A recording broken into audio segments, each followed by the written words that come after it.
고난이라 쓰고 기적이라 읽는다라는 제목으로 하나님 말씀 전하겠습니다.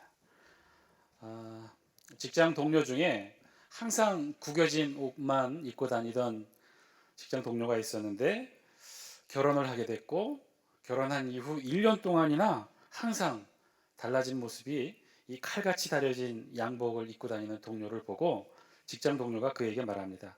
야, 너 정말 결혼 잘했구나. 부럽다. 어떻게 결혼 전에는 그렇게 늘 구겨진 옷만 입고 다니더니 결혼했다고 1년 내내 쉬지도 않고 그렇게 칼처럼 잘 다려진 양복을 입고 다니더니 참 너 정말 결혼 잘했다. 부럽다. 그랬더니 이 친구가 이야기합니다. 무슨 소리야? 그런 말 하지 마. 내 마누라가 결혼 첫날부터 양복 다리는 법을 가르쳐줬단 말이야. 우리 가만 보면요, 우리 주변에 있는 이렇게 사물들이나 모습들을 가만 보면 눈에 보이는 게 다가 아닌 것 같아요. 사실을 알고 나면 그 이면에는 또 다른 어떤 우리가 알지 못하는 진실이 숨겨져 있는 것이죠. 우리 눈에 좋아 보이는 것이 사실은 그렇지 않을 수도 있고요. 또 반대로 우리 눈에 좋지 않게 보이는 것이 사실은 그렇지 않을 수도 있다는 것입니다. 우리가 늘 말씀을 통해 깨닫게 되는 이 진리의 말씀도 그래요. 단순해 보이지만 그 속에는 나름의 이유를 갖는 또 다른 전혀 다른 모습의 것들이 있다는 것이죠. 꼭 마치 숨겨져 있는 퍼즐들을 찾아내는 것과 같다고 말할 수 있을 거예요. 우리 신앙에 있는 주제들이 그렇다는 거예요. 어느 초등학교 시험지 답안지인데요. 너무 엉뚱해서 선생님들을 이렇게 놀랍게 했던 그런 답안지 몇 개가 있어서 제가 소개해 드립니다. 문제가 이거였대요. 만유 인력을 발견한 사람은, 그랬더니 그 답을 뭐라고 적었냐면 죽었음. 부모님은 왜 우리를 사랑하실까요? 답을 그러게 말입니다. 기발하죠. 근데 제가 본 가장 기발한 답은 이거예요. 불행한 일이 겹쳐서 일어나는 것을 네 글자로 설 가로 가 가로라고 한다. 빈칸에 알맞은 말을 써놓으시오. 정답을 뭐라고 했을까요? 이 친구 답은 이랬어요. 설사가또. 설사가또. 아마 이 장염으로 심하게 앓았던 모양이죠. 계속해서 몇 번이고 화장실 가게 되는 상황을 생각하고 불행한 일이 겹쳐서 일어나는 것이 그거다라고 설사가또 이렇게 적었던 모양이에요. 원래는 뭐죠? 설상가상이죠. 설상가상. 그 뜻이 뭘까요? 설상가상. 설은 눈설자고요. 눈 위에 뭐가 더하여졌다는 거예요? 예. 설상가상. 설이상자. 예. 설이가 더해졌다는 거예요. 눈 위에 또 설이가 더했다는 거예요. 눈 위에 설이까지 내렸으니 얼마나 춥겠어요? 특히나 이 식물, 농작물, 농사에는 큰 해를 입히는 주범이죠. 설상가상, 어렵고 힘든 일들이 또 겹쳐서 일어나게 될 때를 가리켜 이르는 말입니다. 우리에게도 이런 때, 이런 상황을 가리키는 신앙의 용어가 있죠. 우리는 그것을 고난이라고 부릅니다. 고난. 우리에게도 신앙의 삶을 통해 고난을 많이 겪게 됩니다. 고난을 우리가 살펴보면요, 고난도 그런 것 같아요. 왜 이렇게 고난은 또 다른 고난을 불러오는지 모르겠어요. 마치 설상가상의 뜻처럼 어떤 때는요, 고난을 또 불러와요. 고난이 겹쳐오는 것 같아요. 그래서 이 세상 그 누구도 고난을 좋아하거나 기뻐하는 이들은 없을 것입니다. 그런데요, 이 고난, 우리의 이 신앙의 흔한 이 주제 고난 자세히 살펴보면 여기에는요, 좀 더 다른 의미가 있다는 것을 우리 말씀을 통해 또 우리의 짧지만 신앙의 경험을 통해 깨닫게 됩니다. 특히나 우리 그리스도인들에게서 이 고난은요, 좀 더 다른 의미로 사용되어질 때가 많이 있다는 거예요. 고난이 고통으로 이어져서 상심과 좌절로 끝나게 될 때도 있겠지만, 고난이 시험이 되고 연단이 되어서 더 나은 삶의 모습으로, 그래서 축복이 되는 경우가 우리에게는 있기 때문에 그렇죠. 오히려 고난을 통해 우리가 훈련받고 고난을 통해 새로운 길이 모색되고 고난을 통해 그래서 축복으로 나아가는 이런 일들, 우리 성경에서뿐만 아니라 우리의 짧은 신앙의 경험을 통해서도 우리가 경험하게 되죠. 그래서 우리 신앙인들에게 고난은요, 그냥 고난이 아니고 다른 의미가 담겨있는 그런 주제가 될 때가 있다는 거예요. 오늘 우리 본문에서도요, 그런 의미의 고난이 기록되어 있어요. 우리가 지난 시간 좀 말씀을 좀 살펴보면 지금 성전 미문에 앉아있는 나면서부터 못 걷게 된 일을 베드로와 요한이 고쳤다고 했어요. 예수 그리스도 이름으로 고쳤다고 그랬어요. 40년간 한 번도 일어나 보지 못했던 이 병자를 예수 그리스도 이름으로 고쳤고, 이 일이 계기가 돼서 많은 사람들이 구름처럼 모이게 됐고, 이 일을 설명하고자 솔로몬 행각에서 베드로가 설교하게 되었다고 그랬어요. 그리고 이 설교를 통해 자그마치 남자만 5천 명이 회심하는 놀라운 사건이 일어나죠. 성령 강림 이후 정말 놀라운 기적 사건이 일어난 거예요. 베드로와 요한이 나면서부터 못 걷게 된 40년간 걷지 못했던 병자를 치유하고, 이를 또 설교로 했는데 5천 명이 회심하게 되고 놀라운 일들이 일어났어요. 그런데 그 이후에 어떤 일이 있느냐? 시련이 찾아옵니다. 고난이 찾아와요. 나면서 못 걷게 된 이 40년이나 못 걸었던 이 병자를 베드로와 요한이 치유해요. 은과 금은 내게 없거니와 내게 있는 이것을 내게 주노니 나사렛 예수 그리스도의 이름으로 일어나 걸으라. 이 놀라운 치유의 기적과 함께 그 병자가 일어나고, 이 모습을 본 모든 이들이 구름처럼 몰려들고, 솔로몬 행각에서 베드로가 급기야 설교하자 5천 명이 회심하는 놀라운 사건이 있게 돼요. 근데 이 놀라운 기적 뒤에 어떤 일이 찾아오느냐? 시련이 찾아왔어요. 고난이 찾아왔어요. 고통이 찾아왔어요. 그 내용이 4장부터 아주 자세히 기록되어 있다는 거예요. 어떤 고통이냐? 어떤 시련이냐? 베드로와 요한이 체포되었다는 거예요. 구금되었고, 다음날 유대 최고의 권력기관이 사내들인 법정에 서게 되었다는 거예요. 죄인의 신분으로 피고의 신분으로 법정에 서서 최종 판결을 받게 되죠. 우리 18절이 그 내용인데, 우리 18절 다시 한번 영상을 통해 같이 한번 읽어볼까요? 18절 말씀입니다. 시작. 그들을 불러 경고하여 도무지 예수의 이름으로 말하지도 말고 가르치지도 말라 하니. 아멘. 베드로와 요한이 체포되고 구금되고, 그래서 다음날 법정에 섰는데 법정의 최종 판결이 뭐였다는 거예요? 예수 이름으로 도무지 말하지도 말고 가르치지도 말라. 예수 이름 함구령이 내렸다는 거예요. 다시는 예수 이름을 말하지도 선포하지도 말라는 거예요. 단순한 위협이 아니었다고 그랬죠. 사내들인 공의회였어요. 유대사회의 실질적인 권력을 갖는 법집행 기관이었어요. 법률과 원칙을 정하는 곳이었어요.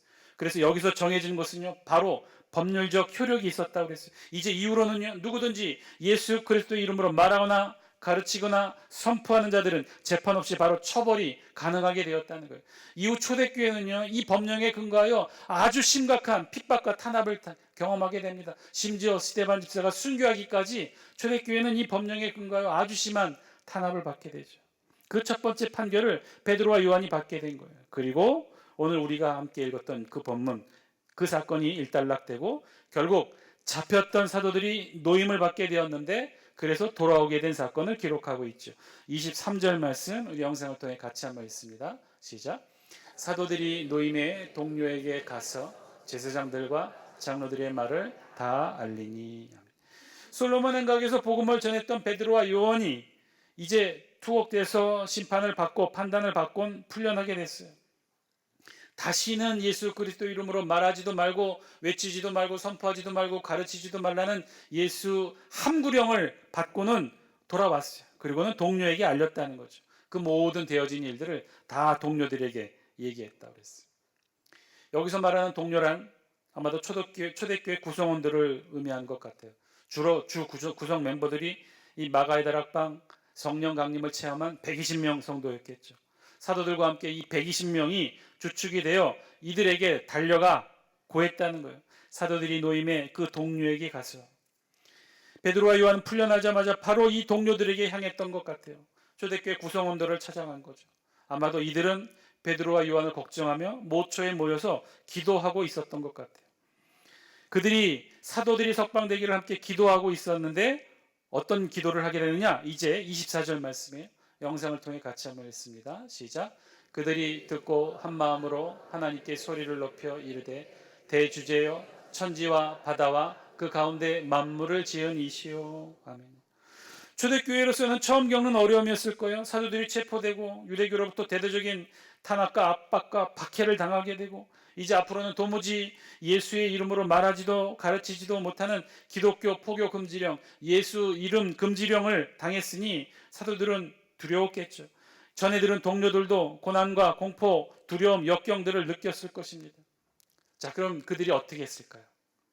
혹시 이들의 마음 가운데 원망의 마음도 생기지 않을까요? 이런 일을 당하게 된 이유가 억울하기도 하고 답답하기도 하고 그렇지 않을까요? 이들이 한 일은 예수님을 증거한 복음을 전한 일밖에 없는데, 예수 그리스도 이름으로 병자를 치유한 일밖에 없는데, 무슨 나쁜 일을 하거나 백성을 선동하거나 법을 어기거나 한 것도 아닌데, 그런데 이런 일을 당했단 말이에요. 원망의 마음이 생겼겠죠.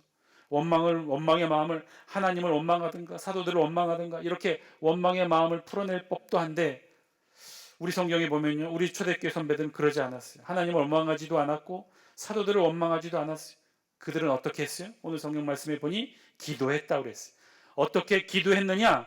역경과 고난에 맞서서 더욱더 큰 힘과 용기를 달라고 오히려 기도를 해요. 우리 다 함께 29절 30절 말씀 같이 한번 읽겠습니다. 시작. 주여, 이제도 그들의 위협함을 굽어보시옵고 또 종들로 하여금 담대히 하나님의 말씀을 전하게 하여 주시오며, 손을 내밀어 병을 낫게 하시옵고 표적과 기사가 거룩한 종 예수의 이름으로 이루어지게 하옵소서 하더라. 아멘. 그들의 위협함, 사내들인 공의회가 법률로 정했다고 그랬어요. 예수 이름 다시는 언급도 못하게 되어 있어요. 말하면 이제 잡혀가요. 처벌받아요. 심지어 죽기까지도 해요. 그런 고난과 역경 앞에 이들이 어떻게 했느냐? 주눅들지 않았고요, 도망가지 않았고요, 하나님을 원망하거나 사도들을 원망하지 않았다고 그랬어요. 뭐라고 했어요? 기도했어요. 어떤 기도를 했느냐? 주여, 이제도 그들의 위협함을 굽어보시옵소서. 또 종들로 하여금 담대히 하나님의 말씀을 전하게 하여 주시며 손을 내밀어 병을 낫게 하시옵고 표적과 기사가 거룩한 종 예수의 이름으로 이루어지게 하옵소서 하더라. 놀라운 일이죠. 담대히 하나님의 말씀을 전하게 하여 주옵소서. 병이 낫게 하시고 표적과 기사가 거룩한 종 예수의 이름으로 이루어지게 하여 주옵소서. 예수의 이름 말하지도 말라고 그랬는데, 이 예수의 이름 말하면 이제 체포되고 구금되고 투옥되고 처벌되고 심지어 죽기까지 그런 처벌이 위험이 있었는데, 그런데 이들 뭐라고 했어요? 예수의 이름으로, 거룩한 종 예수의 이름으로 표적과 기사와 병이 낫게 하여 주옵소서. 오히려 저들은 이렇게 기도했다는 거예요. 다시는 예수의 이름으로 말하지도 말고 가르치지도 말라고 협박을 받았는데, 오히려 예수의 이름으로 말씀을 전하고 병이 낫고 표적과 기사가 일어나게 해달라고 기도했다는 거예요. 자, 여러분, 도대체 이들이 어떻게 해서 이런 용기가 생긴 것일까요? 사실 이들 처음부터 이렇게 용기 있는 이들 아니었죠. 수천 년간 구약의 시기를 통해 이들 이스라엘 백성들은요, 늘 고난이 닥쳐오면요 어떻게 했어요? 원망과 불평을 했어요. 하나님을 원망하든 모세를 원망하든 지도자를 원망하든 늘 그렇게 원망과 불평을 했어요. 그런데 달라졌다는 거예요. 이제 고난과 역경 앞에 오히려 당당하게 예수 그리스도 이름을 외칠 수 있도록 그렇게 해달라고 하나님 앞에 기도했어요. 도대체 무엇이 이들을 이렇게 바꾼 것일까요? 그 변화된 계기의 내용이 오늘 우리 성경 27절 28절에 있어요. 우리 다 함께 27절 28절 함께 읽습니다. 시작. 과연 헤롯과 본디오 빌라도는 이방인과 이스라엘 백성과 합세하여 하나님께서 기름 부으신 거룩한 종 예수를 거슬러 하나님의 권능과 뜻대로 이루려고 예정하신 그것을 행하려고 이성에 모였나이다. 아멘. 좀 말씀이 좀 어렵고 몸이 건조하게 표현되어 있는데, 근데 굉장히 중요한 본문이에요. 초대교회 우리 신앙의 선배들이 고난과 역경을 겪게 되었을 때 어떻게 했느냐? 사도들을 혹은 하나님을 원망하고 불평한 것이 아니라 기도를 했다고 그랬는데, 어떤 기도를 했느냐? 이 내용을 기도했다는 거예요. 헤롯과 본디오 빌라도는 이방인과 이스라엘 백성과 합세하여 하나님께서 기름 부으신 거룩한 종 예수를 거슬러. 여러분, 이들은 지금 기도하면서 지금 누구를 떠올렸다는 거예요? 예수 그리스도를 떠올렸다는 거예요. 예수 그리스도. 그런데 예수 그리스도 정확히 어떤 부분을 떠올렸느냐? 예수 그리스도께서 고난 받으심을 떠올렸다는 거예요. 누구로부터 고난 받았다는 거예요? 헤롯, 빌라도, 이방인, 심지어 이스라엘 백성 전체가 합세하여 십자가에 못 박게 하소서, 십자가에 못 박게 하소서, 예수님을 대적하여, 우리 성경 표현에 의하면 거슬렀다고 그랬어요. 거슬렀다고 그랬어요. 대적한 이들을, 대적당한 주 예수 그리스도를 이들은 떠올렸다는 거예요. 예수님은 그렇게 대적받고 예수님은 그렇게 거슬림을 받으면서 고통받았던 그 예수님을 떠올렸다는 거예요. 예수 그리스도의 고난받으심을 떠올렸어요. 그리고 28절 마지막 표현은 뭐라고 그랬어요? 이성에 모였나이다. 누가 모인 거예요? 초대교회 성도들이 모인 것이 아니에요. 누가 모였다고 그랬어요? 헤롯과 빌라도와 이방인과 이스라엘 백성들이 모두 힘을 합하여 모였어요. 이성에 모여서 예수님을 대적했다는 거예요.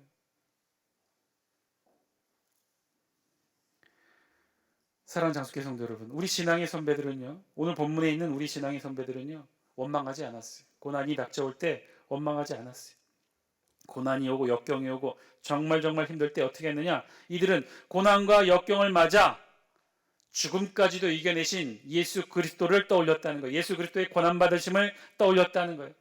원망과 불평 대신에 예수님의 고난을 기억하고 그 의미를 마음에 새겼다는 거예요. 그러면 그 의미가 무엇이냐? 28절 앞부분에 있는 거예요. 우리 28절만 영상을 다시 한번 보여주실래요? 함께 읽습니다. 시작. 하나님의 권능과 뜻대로 이루려고 예정하신 그것을 행하려고 이성에 모였나이다. 아멘. 이성에 모였다고 그랬어요. 누가 모인 거예요? 적들이, 헤롯과 빌라도와 또 이방인과 이스라엘 백성들이 모여서 예수님을 거슬러 대적하기 위해 이성에 모였어요. 그런데 결국 이성에 모여서 예수님을 대적했어요. 예수님을 십자가에 못 박아 죽였어요. 예수님께 고난을 더했어요. 그런데 그 고난의 의미가 뭐라는 거예요? 28절. 하나님의 권능과 뜻대로 이루려고 예정하신 그것을 행하려고. 저들은 예수님을 대적했어요. 고난을 통해 예수님을 십자가에 못 박아 죽이게 했어요. 그런데 그것이 예수님에게는 고난이 아니라 뭐였어요? 하나님의 권능과 뜻대로 이루려고 예정하신 그것을 행했다는 거예요. 예수님 당시에는요, 로마, 헤롯, 이방인, 모든 이스라엘 백성들이 다 모여서 예수님을 대적했는데, 그런데 그런 일들이 예수님이 겪으셔야 했던 그 고난이 결국은 뭐였어요? 하나님의 권능의 뜻이고 하나님의 예정하신 것이고 하나님의 뜻이었다는 거예요. 따라서 지금 자신들이 겪는 고난도 예수님의 고난을 생각해 볼 때 뭐였다는 거예요? 하나님의 권능과 뜻을 이루려는 하나님의 예정하신 일들임을 고백하는 거예요. 바꿔 얘기하면 예수님도 고난 받았어요. 지금 사도들도 초대교회 우리 신앙의 선배들도 고난을 받았어요. 그런데 이 고난의 의미가 뭐라는 거예요? 알고 봤더니 예수님도 이 고난, 죽음까지도 가시는 이 고난을 겪으셨는데 그 고난이 하나님의 뜻과 예정하신 일이었다는 거예요. 우리 신앙의 선배들은요, 고난과 역경을 어떻게 재해석했냐면요, 그 고난과 역경이 결국 하나님의 뜻과 하나님의 예정하신 것이라고 해석했다는 거예요.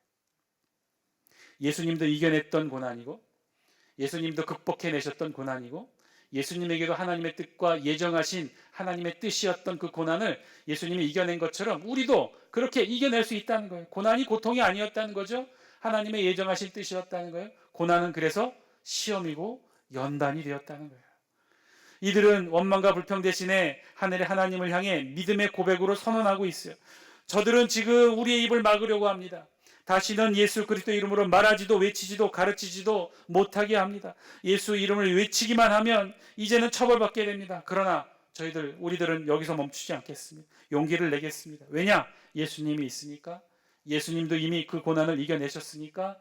예수님의 고난도 하나님의 뜻이고 예정하신 일들이었기 때문에 예수님이 이겨내신 것처럼 우리도 그렇게 이겨내겠습니다. 담대히 하나님 말씀 전하겠습니다. 예수 그리스도의 이름으로 외치고 표적과 기사가 또 병이 낫는 기적들이 일어나게 하여 주옵소서. 예수 이름으로 치유의 기적이 일어나게 하여 주옵소서. 예수의 이름으로 표적과 기사가 이루어지게 하여 주옵소서 라고 하나님 앞에 기도했다는 거예요.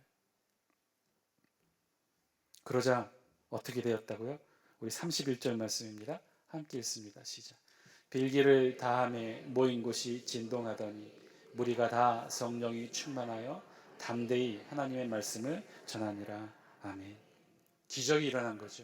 기적이 일어났어요. 땅이 진동했다고 그랬습니다. 여기서 진동하다라는 뜻은요, 땅의 물리적 움직임뿐만 아니라 땅 위의 모든 것들이 진동한 거예요. 움직인 거예요. 바뀐 거예요. 생각이 바뀌고 마음이 바뀌고 영혼이 바뀐 거예요. 변화된 거예요.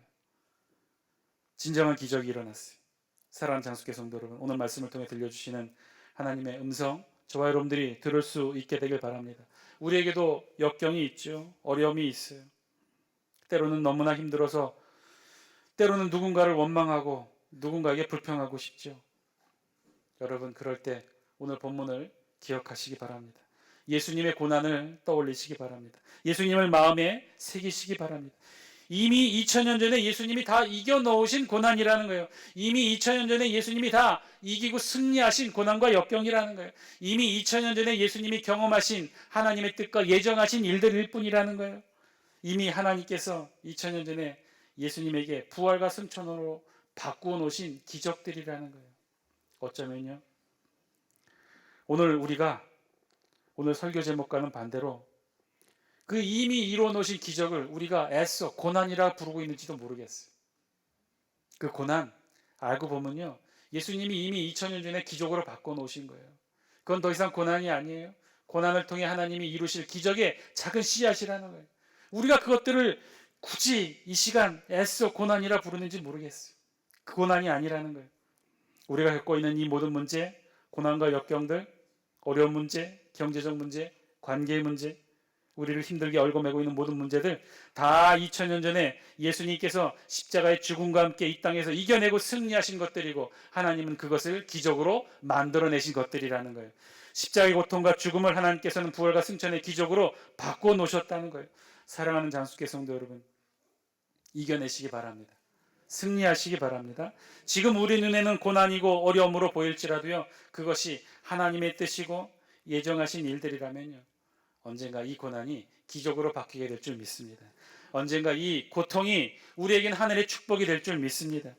심지어는 우리에게는 죽음조차도 그러하지 않습니까? 세상 사람들은요, 죽음을 세상의 끝이고 다시 만나지 못할 영원한 이별이라 슬퍼하지만요, 우리는 뭐라고 부릅니까? 그저 천국으로 가는 관문일 뿐 아니겠습니까?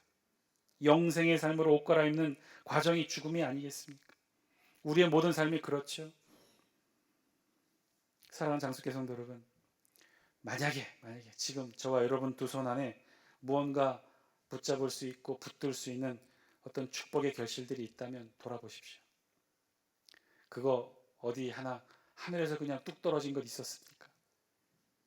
언젠가는요, 우리의 과거 시간을 통해 다 하나하나 기도의 제목 아니었습니까? 눈물을 흘리며 고통이었고 고난이었고, 그래서 힘들게 눈물을 흘리며 기도했던 그 기도의 제목들이 어느 순간 변화되어 보니 다 그것이 하나하나 이루어지고 결실을 맺어 축복으로 우리 손 안에 있는 것들이 아니었습니까? 우리의 자녀들이 그렇고, 우리 일터가 그렇고, 우리 가정이 그렇지 않습니까? 우리 지나간 삶의 모습만 봐도 다 그렇지 않습니까? 그렇다면 오늘 우리의 기도 제목도, 오늘 우리를 이 아프게 하고 힘들게 하는 이 고난과 이 고통과 역경도 언젠가 축복으로 변하게 될 줄 믿습니다. 우리의 삶을 가장 기쁘게 하나님 뜻대로 만들어 가시는 기적의 씨앗이 될 줄 믿습니다. 언젠가 그렇게 하나님이 그렇게 만드실 거라는 거예요. 그래서 우리 신앙인들은요, 고난을 고난이라 부르지 않습니다. 고난을 우리를 다시 새롭게 만들어주는 기적이라 부를 수 있습니다. 왜냐하면 이미 그 기적 우리 주님이 이루셨기 때문에, 그래서 우리도 이룰 수 있기 때문에. 고통을 통해 하나님이 우리를 새롭게 만드실 것입니다. 고난을 통해 하나님이 저와 여러분들을 더 강하게 만드실 것입니다. 연단을 통해 우리를 더 건강하게 만드실 것이고요, 고통을 통해 우리를 더 복되게 만드실 것입니다. 사랑하는 장수교 성도 여러분, 이제부터는 고난을 고난이라 부르지 마시기 바랍니다. 고난이라 쓰고 기적이라고 선포하셔요. 왜냐? 될 거니까. 그렇게 이루어질 것이니까. 돈에 관한 완벽한 사용 설명서라는 책이 있는데요, 이 책에 이런 내용이 있어요. 힘들어하는 딸이 어머니에게 조언을 구합니다. 그럴 때 이 어머니가 딸을 데리고 주방으로 데려갔다는 거예요. 그리고는 3개의 냄비에 물을 채워 끓였습니다. 이 3개의 냄비에 물을 끓여 놓으면서 여기에다 각각 3가지를 넣었다는 거예요. 당근을 넣고 계란을 넣고 그 다음에 커피가루를 넣었다고요. 한참 끓은 뒤에 어머니가 이 3가지를 그릇에 담아놓고 딸에게 묻습니다. 뭐가 보이니? 당근이 보이고요, 계란이 보이고요, 커피물이 보여요. 어머니가 다시 물었대요. 그런데 이것들이 지금 어떻게 되었지? 딸이 대답합니다. 당근은 물러졌고요, 계란은 단단하게 삶은 계란이 되었고요, 커피는 깊은 커피향을 내고 있어요. 그때 어머니가 이렇게 말했답니다. 당근, 계란, 커피가 뜨거운 물이라는 똑같은 고난을 통과했을 때 당근은 무르고 약해졌지만 달걀은 단단해지는 변화를 겪었고, 커피는 뜨거운 물 자체를 향기롭게 변화시켰잖니. 고난이 찾아왔을 때 너의 반응은 어떤 것이니? 약해지는 것이니? 단단하게 굳어지는 것이니? 아니면 커피처럼 역경과 더불어 너 자신만의 아름다운 향기로 그 뜨거운 고난을 변화시키는 것이니? 사랑하는 장수교 성도 여러분, 고난마저 향기로운 우리의 삶으로 만들어내시는 저와 여러분 되기를 바랍니다. 기쁘고 즐겁게 고난일수록 고통일수록 담대히 맞서시기 바랍니다. 왜냐? 언젠가 이 고난이 우리에게는 축복이 될 것이고요, 언젠가 이 고통이 우리에게는 기적이 될 것이기 때문에 그렇습니다. 예수님이 이미 다 보여주셨어요. 예수님이 다 이미 이루셨어요. 그거 우리 따라갈 뿐입니다. 고난을 맞이하는 우리 자세가 오히려 우리의 삶 가운데 그리스도의 향기가 뿜어져 나오는 아름다운 삶이 되시기를 주의 이름으로 간절히 축원드립니다. 기도하겠습니다.